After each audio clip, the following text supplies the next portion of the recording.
voluntary non-retrieval, this might actually be what's going on in the majority of cases of post-hypnotic amnesia. By voluntarily avoiding retrieval, subjects comply with the suggestion and they appear to the hypnotist to be a good subject, while at the same time they're maintaining their self-delusion that they're a good subject. Well, if post-hypnotic amnesia is really voluntary, then if it's not involuntary, if it's really voluntary, it should be possible to reverse it by means other than the retrieval cue. And this is called breaching. If you can get somebody to remember information they're not supposed to remember, but you don't give them the retrieval cue to remember it, you're said to have breached the amnesia.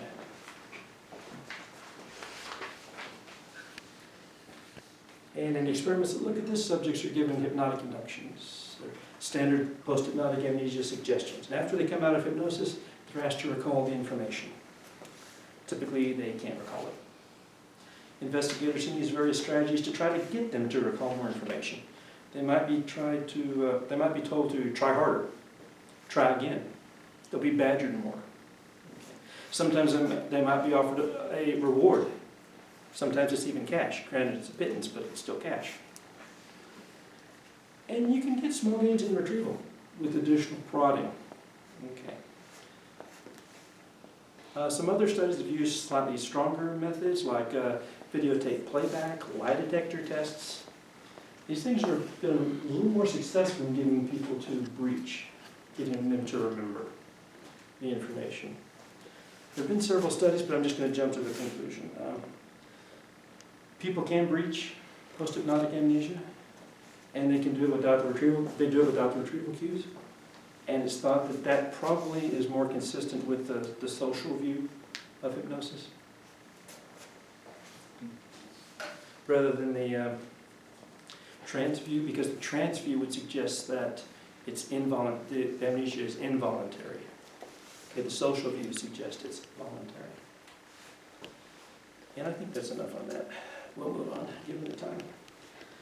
Hypnotic hypermnesia. This is an enhanced and increased retrieval of memories during hypnosis. And somebody kind of asked about this idea earlier.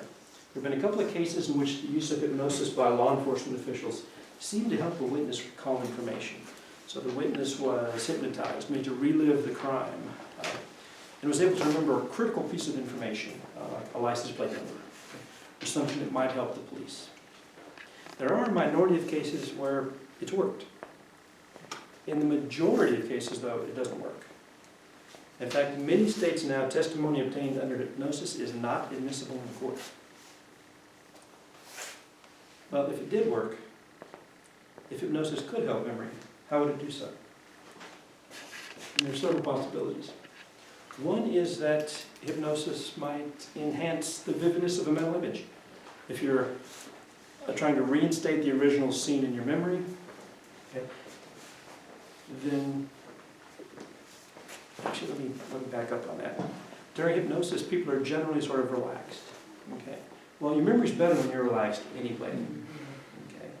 So hypnosis was sort of a tool to get them relaxed, but it wasn't necessarily what made the information available. It was simply relaxing more.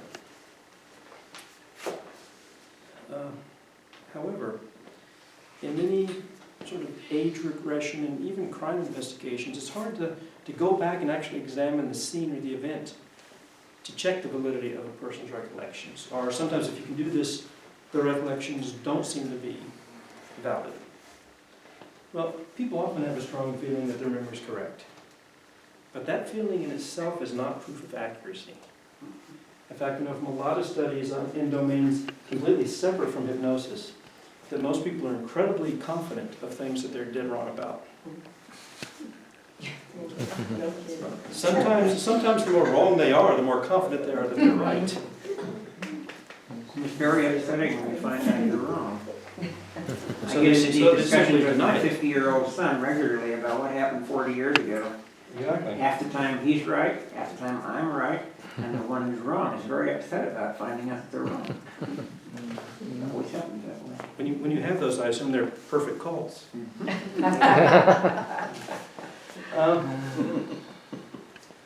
Anyway, people often have a strong feeling their memory is correct, but that feeling itself is not proof of accuracy. There's plenty of research in cognitive psychology and in eyewitness testimony especially that show that people's feelings of accuracy and their confidence really isn't related to how accurate they are.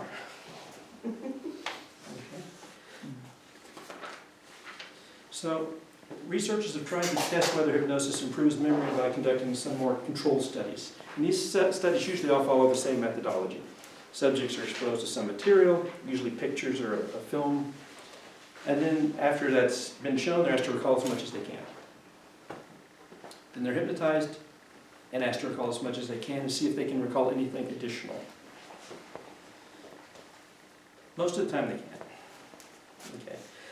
Every once in a while somebody does. Again, maybe that's because of extra rehearsal. There's no evidence that it was the hypnosis per se that made them recall the information.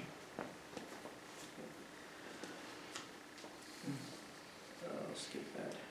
There is a danger, though, that guesses or other kinds of non-memory information can become incorporated into memories and reported as actual memories. So under hypnosis, for example, a person may report many details that they never reported and that in fact didn't happen.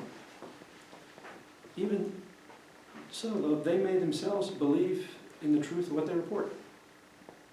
But nonetheless, what's often reported is confabulated. It's made up information that corresponds to what the person thinks should have happened or probably happened. That's different from what did happen. So confabulation involves confusing kind of a fantasy and memory. A person who is confabulating is unknowingly reporting as true something that was only imagined or guessed at. Now, I want to emphasize this is different from lying. Okay, I'm not talking about lying. In lying, a person is intentionally telling a falsehood. In hypnosis or in confabulation, a person just kind of fills in the gaps to make their story coherent. But their filling in is just that. It's not a real memory of what was seen or occurred, but it makes the story make sense to them. It's not their attempt to tell a falsehood. By the way, you don't need to hypnotize somebody to see confabulation. Numerous studies of eyewitness testimony have shown that leading questions, the particular phrasing of a question, can influence what people remember and what they report. In one famous study, subjects saw a brief film of a ragged white man holding up a well-dressed black man on a subway train. In later testing, all the subjects claimed that a black man held up the white man. They've reversed the races of the two. Even the phrasing of a question can influence people's memory. So in another famous study, for example, people saw a film of an auto accident, and they were later asked, what were the velocities of the cars that were involved in the accident? Now, in one form of that question, the language was how fast were the cars going when they hit each other. Other subjects got a version of the question. Said, how fast were the cars going when they smashed into each other? The subjects that got the smashed version gave much higher velocity estimates than the subjects that got the hit version. Okay? So when you watch a courtroom drama, or maybe a real courtroom, and you sometimes see a lawyer object leading the witness, this is exactly the sort of thing they're talking about. Implying the type of answer within the frame of the question. Smashed implies a much faster velocity than hit. But once said, you have already influenced, even if it's subjective. Yes, once said, yes. Which is why they jump up and say objection really quickly. Let's get that. I'll skip that. Last thing I'm going to deal with is hypnotic age regression. As you might remember, one of the items on the Stanford Hypnotic Susceptibility Scale was age regression. The suggestions given to the person's a child back in second grade. People are scored as passing the criteria if, when they write their name, they write it in a more childlike way than they normally do. That's a pretty lax criterion. About 40% of the people usually pass that criterion. When subjects are asked questions during this time, sometimes they'll speak in a higher pitched voice or a quieter, or a more childlike voice. They appear to be having subjective experiences equivalent to a child, at that developmental level. Okay, well, what's going on in this kind of age regression? One view is that subjects genuinely are like children mentally and emotionally. In other words, it's working. They've remanifested their inner child. Such a view would tend to suggest that the scenes that regressed subjects describe are remembrances of actual experiences as opposed to something confabulated or, family story that got passed down. That's a very tempting view, but it's not supported by research. In general, age regression doesn't reinstate childlike physiological responses, things like differences in EEG, differences in reflexes, nor does it produce cognitive regression, inducing childlike performance on Piagetian tasks. And I have a couple of these, in case you're not familiar with them. Imagine that you've got two glasses, the same size, and they each have the same amount of water in them. You take the water out of one glass and you pour it into another glass that's taller and thinner. You pour it out completely. Which of these two has more water? Now y'all are laughing because you're adults and you have achieved conservation of liquids. So you know the answer is, well, it's the same. That's higher, but it's also narrower. So the amount stays the same. A child will tell you, tell me, till they're about, what's the age of this? 4 or 5, I think, or thereabouts. That's just one of the conservation tests. There are several others. You've got a couple rows of checkers. Okay. Which row here has the most? Well, they both got the same amount. Okay, so take one row and spread them out. Now which one has more? The adult would say, well, it's the same. Well, you've got conservation of number. The child has not yet developed that concept. They're going to tell you the one that's longer has more. See, there's a fixation on one dimension. Here it's length, here it's height. They really haven't developed a cognitive flexibility, fluidity to simultaneously manipulate multiple dimensions, like height and width, or length and spacing. A couple balls of clay, basically the same. Take one, make it out into a string. Okay, now which one is longer? Or sorry, which one has more clay? The longer one. Again, they're fixating on one dimension. What's the age when you develop the ability to tell the thing, approximately? I should have looked that up before I came. My memory is telling me it's about 5. Right. But I could be off on that.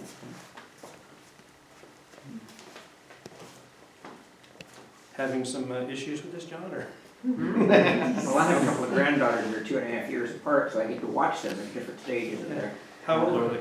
One of them is now 14, the other is turning 12 this next week. My guess is. But I've been watching them since they were born, Well, there are other tests. I mean, these are roughly, pre-K to first grade kind of level, but there are things for puberty. So, for example, you can ask them if you got like a pendulum swinging back and forth. Mm-hmm. What determines how fast it swings? Is it the weight or the length or whatever the other factors might be, which I forget. But what will happen is that someone who is kind of past that adolescent marker will systematically try different combinations. So they might have one weight and try different string lengths to get the answer. Someone prior to that is not going to take a systematic way to answer the question. They'll just be trying sort of random combinations. So one of your daughters could probably pass that pendulum test, the other one probably wouldn't. Although the second one could be precocious. Well, I think they both passed it by now. They're really, really bright. But when they say one of them was 5 and the other one was 7.5, that would be the point to really watch, I would think. Yeah, there's also a lot else going on at that age. That's the age where children start learning to take the perspective of others. Prior to then, it's very difficult to take other perspectives. But that might be a topic for another talk. A few other thoughts on age regression. Going back to second grade is one thing, but why stop there? Why not go back further? Why not go back into the womb, or the time before the womb, the previous life? This has been tried. This has been called past life regression. And every once in a while, a case of this is reported in the media. Now, what happens in the vast majority of these cases, not all of them, but the majority of them, is that the information that might be gotten under hypnosis is either simply wrong, doesn't check out, or there's evidence that the person had been exposed to the information prior to being regressed.